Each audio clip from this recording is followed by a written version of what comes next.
Hello, welcome pong muli sa live broadcast ng Sharp Our Memory. Ngayon po ay re-recite ko na po yung pinaka-latest kong na-memorize na chapter ng Bagong Tipan. Ikalawang Korinto, Kapitulo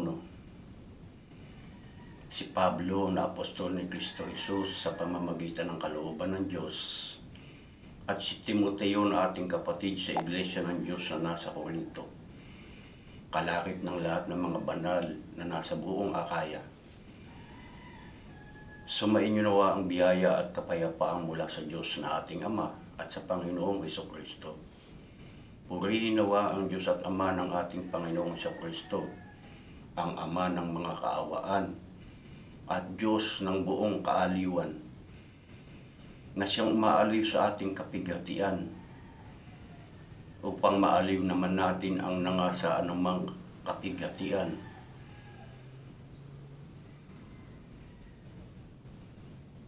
Sa pamamagitan ng pag-aliw na iniaaliw din naman sa atin ng Diyos.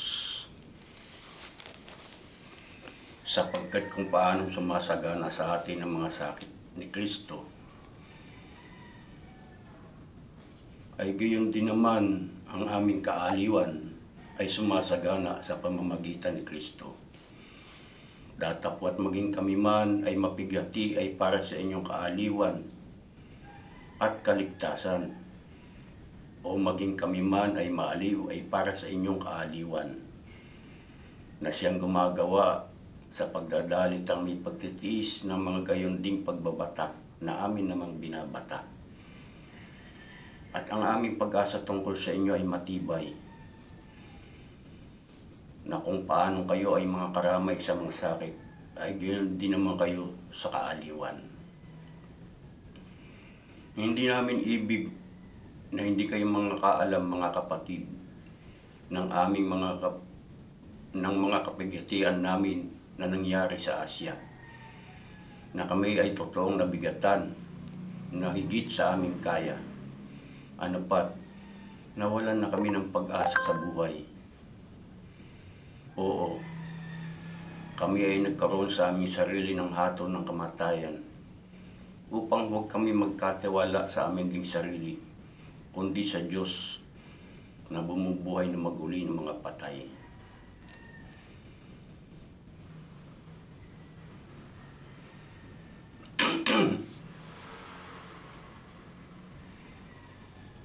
Na siyang sa amin ay nagligtas sa gayong lubhang malaking kamatayan at nagliligtas, na siya naming inaasahan na siya namang magliligtas pa sa amin.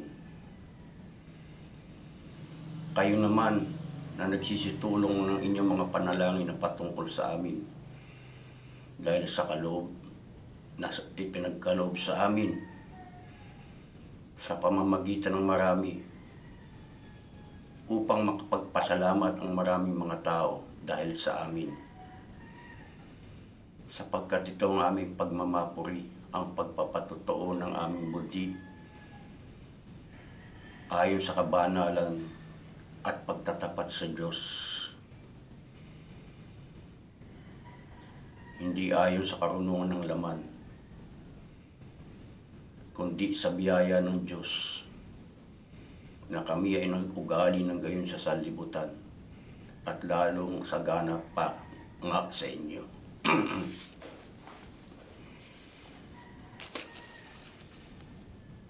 Sapagkat hindi namin kayo sinusulatan ng ibang mga bagay maliban na sa inyong binabasa at kinikilala,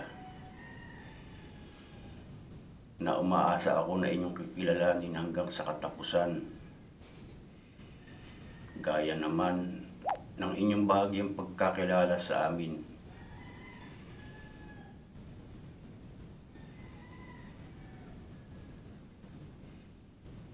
Na kami ay inyong kapurihan, at gayon din naman kami kayo sa amin sa araw ng Panginoon nating Jesus.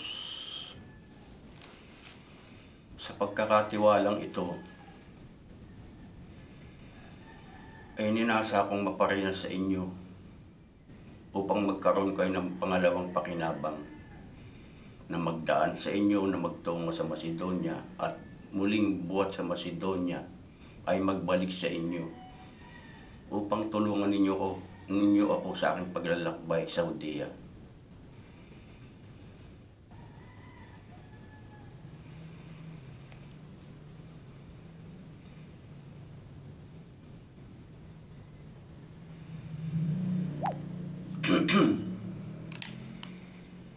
Nang aking nasain ang ganito, ako baga kaya ay nag-atubili.